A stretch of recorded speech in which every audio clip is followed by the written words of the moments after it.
मनुष्य शरीर उन्नति का साधन है। स्वर्ग पुण्य का फल, नरक पाप का फल। मनुष्य जीवन में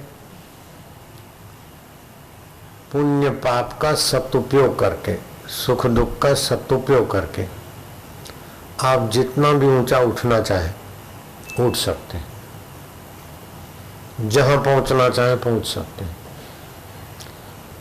इसको कर्म भूमि कहा है। स्वर्ग नरक भोग भूमि है, मनुष्य शरीर कर्म भूमि है। कर्म प्रधान विश्व करी राखा, जो जस करे तैसा फल चाखा। कर्म करके आप देवत्व को पा सकते हैं, गंधर्व योनि को पा सकते हैं, कालांतर में यक्ष किन्नर बन सकते हैं, यहाँ तक कि वैकुंठाधिपति की उपासना करके भगवान का सायुज्य सालोक्य पा सकते हैं, भगवान के धाम में जा सकते हैं, भगवान के निकटवर्ती कुछ हो सकते हैं। लेकिन उनके बाद भी पुण्य क्षीण होने के बाद फिर नीचे आना होता है। अगर आपको कोई ब्रह्मज्ञानी गुरु मिल जाए तो वो बता देगा कि भगवान के लोक तक, स्वर्ग से गंधर्व किन्नर से भगवान के लोक तक की यात्रा ऊंची है, और वो भगवान के लोक में भी सालोक्य प्राप्ति से भी सायुज्य प्राप्ति ऊंची मानी जाती है। तो ये सायुज्य प्राप्ति तक पहुंचे हुए व्यक्ति का भी पतन होता है अगर सावधान नहीं रहा तो। अगर सत्संग मिलता है तो आपको पता चलता है कि सितारों से जहां कुछ और भी है, ऊंचाई के स्थान कुछ और भी है।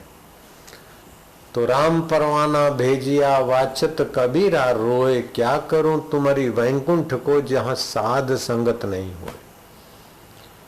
सत्संग आदमी को ऐसी जगह पर पहुंचा देता है कि न सब पुनरावर्तते, फिर पुनरागमन नहीं होता। न तद भाष्यते सूर्यो, जहां सूर्य का प्रकाश नहीं है, न शशि को न पावका, यद गत्वा निवर्तन्ते, जहां जाने के बाद फिर गिरना नहीं होता। तद धाम परमम ममा, गीता में आता है, वो मेरा परम धाम है, अर्थात आत्म साक्षात्कार है मेरा, जहां से मैं स्फुरित होता है। एक होता है वस्तु का बनाना और दूसरा होता है जानना। तो बनाना उसका होता है जो पहले नहीं है, और जानना उसका होता है जो पहले है।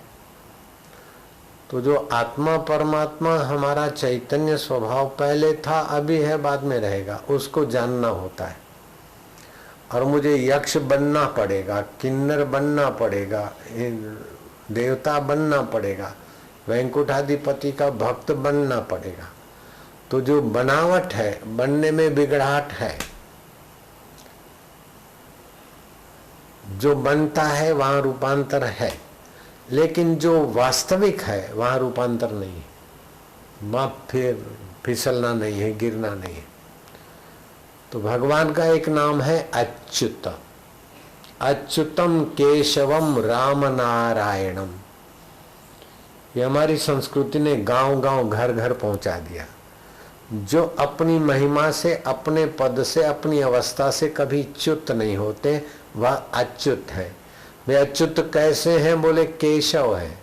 क माना ब्रह्मा, श माना शिव, वो माना विष्णु। ब्रह्मा, विष्णु और महेश का जो चमचम चमक रहा है चैतन्य आत्मा, वही अच्युत है। और वो ब्रह्मा विष्णु महेश के हृदय में चमक रहा है, वैसे का वैसा हमारे अंतःकरण में चमक रहा है। लेकिन उनका अंतःकरण अथवा वो जो ब्रह्मा विष्णु महेश के अंदर जो अच्युत चमक रहा है, वहां माया को वश करने वाला चैतन्य है। और वही का वही चैतन्य यहाँ अविद्या के अधीन बरत रहा है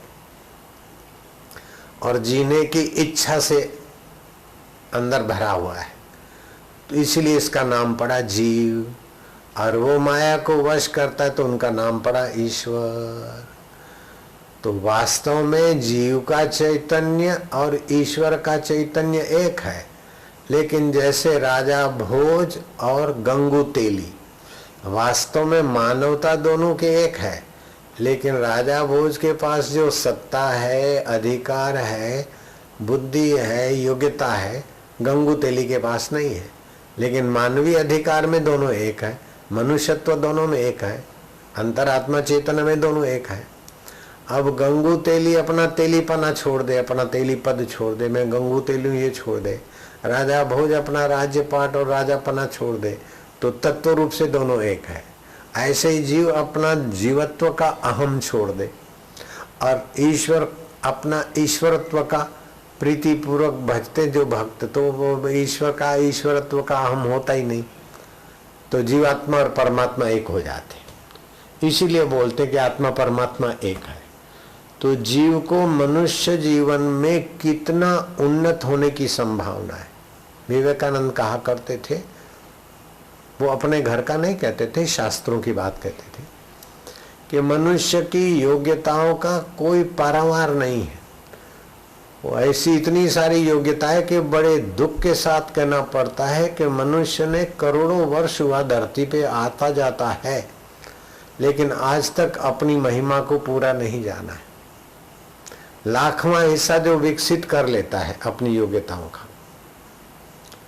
केवल लाखवां हिस्सा, वह मनुष्य बुद्धिजीवियों में गिना जाता है। और वो बुद्धि को खर्च करके शरीर को, मरने वाले शरीर को सुख सुविधा में, यश में जिला जिला के खप जाता है।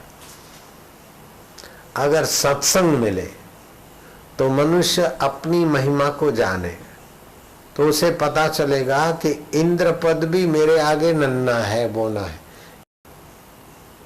इंद्र पद के आगे यहाँ की धरती के पूरे सम्राट मिल जाएं, सारी धरती का राज्य मिल जाए, शरीर स्वस्थ हो, पत्नी आज्ञाकारी हो और बेटा आज्ञाकारी और मधुर भाषी हो, मंत्री अनुकूल हो, शरीर में कोई बीमारी है नहीं, आएगी नहीं, तो मानवता के स्वास्थ्य आदि के सारी सुविधाएं हैं, तो मानुषी शरीर का पराकाष्ठा है। उससे 100 गुना सुख तो गंधर्वों के पास है। वे इस लोक में भी आ सकते और अपने लोक में भी जाते और संकल्प के उनके यात्रा हो जाती। और गंधर्वों की मुलाकात लालजी महाराज को हुई थी। और गंधर्व हैं, किन्नर भी हैं, यक्ष भी हैं, अपनी अपनी उनकी स्थिति होती है। ऐसे भूत भी हैं, मैंने देखा अपनी आंखों से, एक प्रेत देखा। ऐसे सिद्ध पुरुष भी हैं, बड़े बड़े सिद्ध पुरुषों से मैं मिला हूं, अदृश्य हो जाए। वृक्ष पर ही वायुपान करके जिए 138 साल के थे, तब मैं उनसे मिला था। दूसरे हिमालय में कोई सिद्ध थे, उनसे भी मैं मिला था। तो मनुष्य कितना कितना ऊंचा उठ सकता है, उसकी मनुष्य को खबर ही नहीं है। ये खबर पड़ने की व्यवस्था सत्संग है। और सत्संग में वेद वेदांत तो है, लेकिन उससे फिर पुराण है, उपनिषद है, फिर लोक वार्ताएं हैं। और सत्संग में कई ऐसी बातें हैं कि आज का आदमी बोलेगा ये हो नहीं सकता, लेकिन मनुष्य की योग्यता ऐसी है कि वो खो बैठा इसलिए मानता है कि हो नहीं सकता। नहीं तो मनुष्यों ने पहले जो ऋषियों ने किया या राजाओं ने किया या भीम ने घुमा घुमा के हाथी फेंक दिए पेश में, तो चले गए गुरुत्व आकर्षण नियम के पार। लेकिन आज किसी को बोले तो मानने को तैयार नहीं।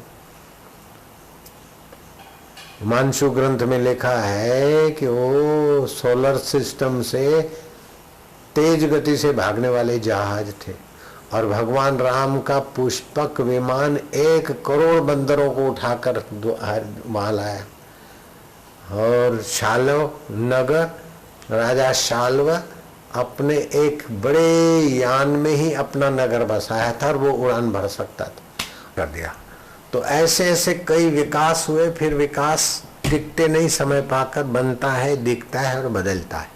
लेकिन एक ऐसा तत्व है कि जिसकी सत्ता से दिखता है, जिसकी सत्ता से बदलता है, जिसकी सत्ता से मिटता है, फिर भी उसकी सत्ता का अंत नहीं होता, उसको बोलते सच्चिदानंद। और वो सृष्टि के अणु अणु में व्याप रहा है और सबका हितैषी है। जो जितना उससे लेना चाहे वो देने को उसका स्वभाव है। जैसे सूर्य का आप सोलर सिस्टम से जितना फायदा उठाना चाहो, 7 से 10 मिनट तक सूर्य स्नान करना दुनिया की कोई औषधि और टॉनिक उसकी बराबरी नहीं कर सकती। समय मिले तो सिर ढककर सुबह के कोमल सूर्य की किरणों में स्नान करना चाहिए। आयु आरोग्य पुष्टि देने में बड़ी मदद करते।